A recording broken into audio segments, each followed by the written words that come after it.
Ever think about the real digital ghosts in your network? Not the obvious users, not the firewalls, but those, silent things lurking in the background. The ones holding maybe surprising amounts of power. Today, we're doing a deep dive into exactly that. Hidden service accounts. Whew!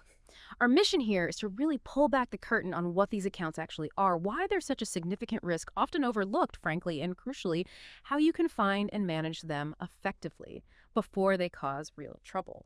And this whole discussion is based on a pretty detailed guide we found aimed at shedding light on these tricky network elements. Yeah, and what's really insidious about these hidden service accounts isn't just that they're quiet, it's that their invisibility often makes security teams sort of deprioritize them. We're often focused on the loud threats, right? The obvious stuff. But these silent, often deeply embedded accounts, they can essentially become sleeper agents, waiting for an attacker to just flip a switch and get access from inside. The key takeaway, I think, for anyone managing a network is realizing that sometimes the biggest threats aren't the external attacks you expect, but these forgotten internal pieces. Okay, so silent, powerful, got it. But let's dig into that core question. Why are these hidden service accounts such a big deal, such a prime target? Like, what's the most common way they get compromised that maybe isn't immediately obvious? That's a great question. Their nature is absolutely key. So fundamentally, service accounts are non-human accounts. Think of them like dedicated digital employees for your apps and services. They talk directly to the OS, databases, other software, basically keeping things running smoothly without a person clicking buttons. Now, the critical risk and why they're such a target is that they usually operate with elevated privileges. They need that access to do their jobs. But if they're left unmonitored, forgotten about, become incredibly attractive to cybercriminals. They're overlooked, have broad access. It just creates these gaping security holes, pathways for unauthorized access, potential data breaches, huge ones sometimes, and of course a whole mess of compliance problems. And often it's not like a brute force attack. It's an attacker finding an existing misconfiguration or just stumbling upon a forgotten account with way too much power. Wow. Okay, so if I'm picturing our network like a house, these aren't just hidden backdoors. They're almost like secret trapdoors that bypass the whole alarm system. And it's not just that they're hidden, but that they often have this incredible, maybe forgotten access. That mix invisibility and privilege that sounds absolutely terrifying for security teams. So, right, we've established they're like digital ghosts in the machine, invisible, powerful, potentially really dangerous. The big question then is, how do you even start looking for something you can't easily see? It feels a bit like finding a needle in a haystack, except this needle can unlock everything. It can feel daunting, yeah, but there's a structured way to go about it. Before you even jump into tools, the absolute first step, the foundation really, is to truly understand the basics. What is a service account? Why does it have the privileges it does? Just reinforcing that they're non-human, often with high-level access for specific critical jobs. That understanding is key. It shapes your whole discovery strategy. All right, so once we've got our heads wrapped around their nature and potential impact, where do we actually start this digital scavenger hunt? You start with inventory, a comprehensive inventory. Don't just look for what you think is there. Start listing everything. Known accounts, suspected accounts. That means really digging through your Active Directory. Specifically, look for accounts marked as service accounts, obviously, but also scrutinize accounts that look like user accounts but are maybe acting like services. If you use LDAP directories, check those thoroughly too. And definitely don't forget application-specific accounts. Your critical apps often have their own accounts managed outside the central directory's prime hiding spots. Okay, I can just picture trying to do that manually across a big network. It sounds incredibly time-consuming. And you're bound to miss things, right? Human error must be a big factor. Is there a more efficient way? A way to cast a wider net? Absolutely. Yeah. That's exactly where automated discovery tools become, well, essential. Privileged access management, PAM solutions, things like CyberArk, Secret Server Beyond Trust, they're really powerful here. Yeah. Because they don't just find the accounts. They're designed to then manage them. Take control of credentials, manage the access lifecycle. That's critical for non-human things. They go way beyond just scanning. And alongside PAM, yeah, general network scanners, Nessus, Nmap, tools like that, they're invaluable. Think of them as casting that wider net. They identify not just accounts, but also services running on machines, which can often point you back to undocumented service accounts running them. Okay. So beyond actively probing and scanning, what about the digital breadcrumbs these accounts leave? Can our logs, like system logs, application logs, actually tell us anything useful here? Oh, highly useful. Yeah, those logs are often full of insights if you know where to look. You'll want to carefully check Windows event logs, look for service startups, specific account logins, any activity tied to these accounts that seems off. Application logs from your critical systems are also gold mines for account activity. But the sheer volume of data is usually overwhelming, which is why using SIM Solution security information and event management is so important. They pull together log data from everywhere, analyze it, and help you spot patterns. Patterns that might indicate unusual service account use, maybe a compromise, things you'd absolutely miss looking at logs in isolation. Right. Makes sense. So we're looking at the historical digital footprint. What about actively testing the system's defenses, almost like a controlled attack? That brings us right to network audits. Regular network audits are absolutely crucial.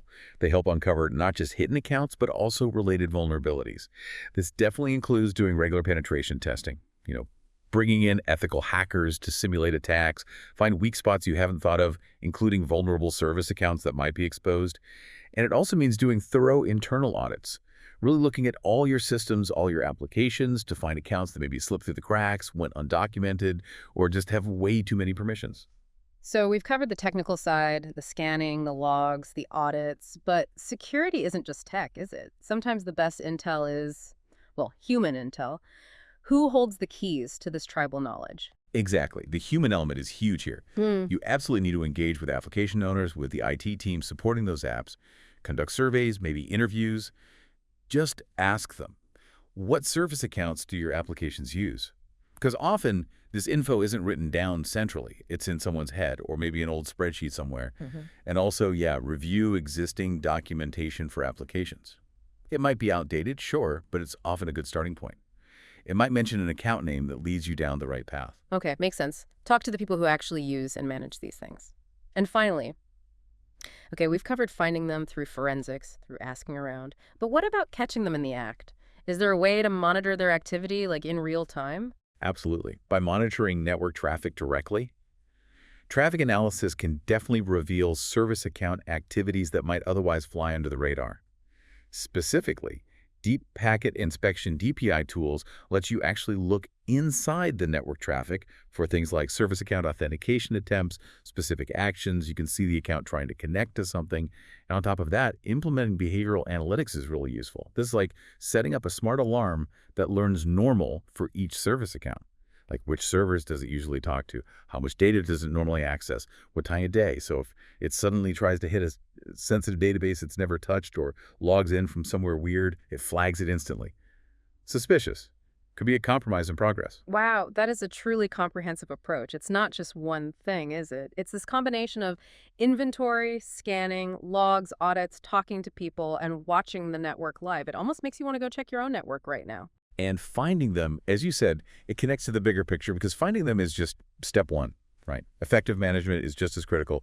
Discovering these accounts but then not managing them properly. It's like finding a broken lock on your door and just leaving it. You're inviting trouble.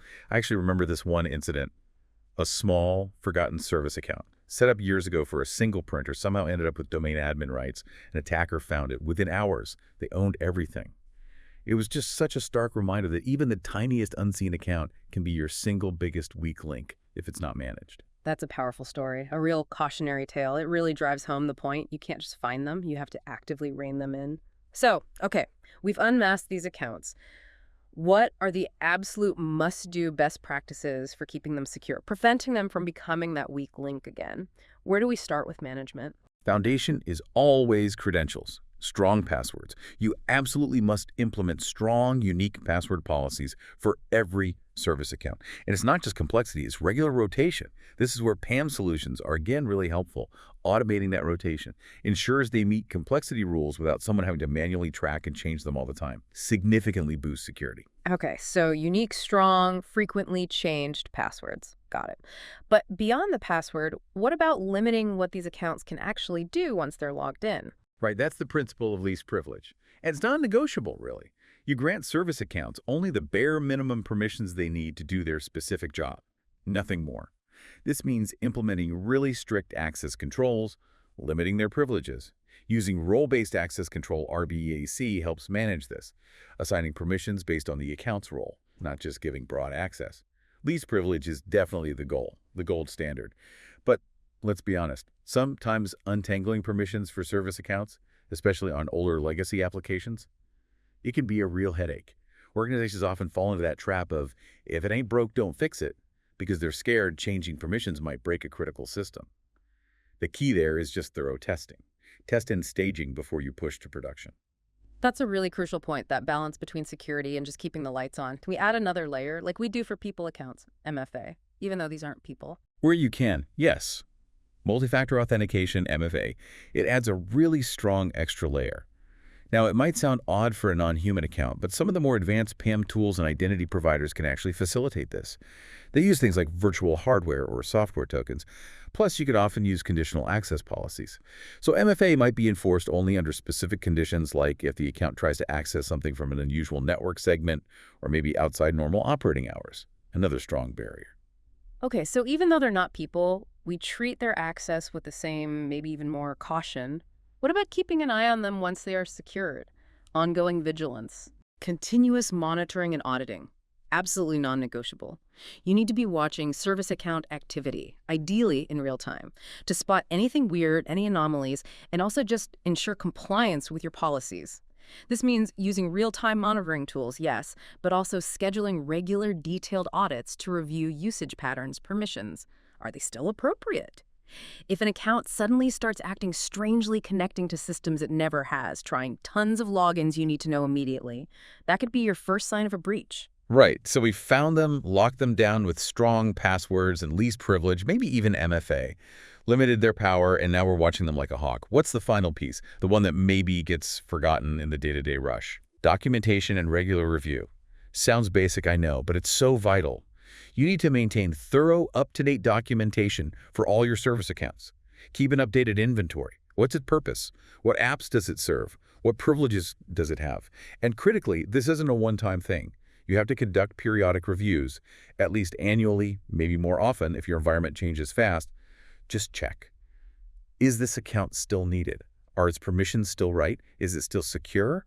Things change so quickly in IT. An account that made sense last year might be obsolete now, or worse, a forgotten vulnerability with high privileges just sitting there. Yeah, it's crystal clear that managing these accounts isn't a set it and forget it kind of task. It's really this proactive, ongoing process, but it sounds like it contributes massively to the overall security posture. By doing all this, you're not just reacting anymore. You're actively building a much more resilient, much more secure environment. Exactly. Discovering and managing these hidden service accounts is just, well, it's fundamental to maintaining a secure IT environment today, given how complex things are. By rigorously following the steps, the best practices we've talked about, you can really ensure that all service accounts in your network are identified, buttoned down securely, and managed effectively over time. Implementing these practices genuinely mitigates a whole class of risks and significantly enhances your overall cybersecurity posture. It's worth the effort. Okay, that makes perfect sense. But it leaves me with one final thought. Given how fast IT environments change, new apps, cloud services, constant updates, how can an organization make sure these discovery and management practices don't just become another checklist item? How do they ensure they stay truly adaptive and up to date in the long run?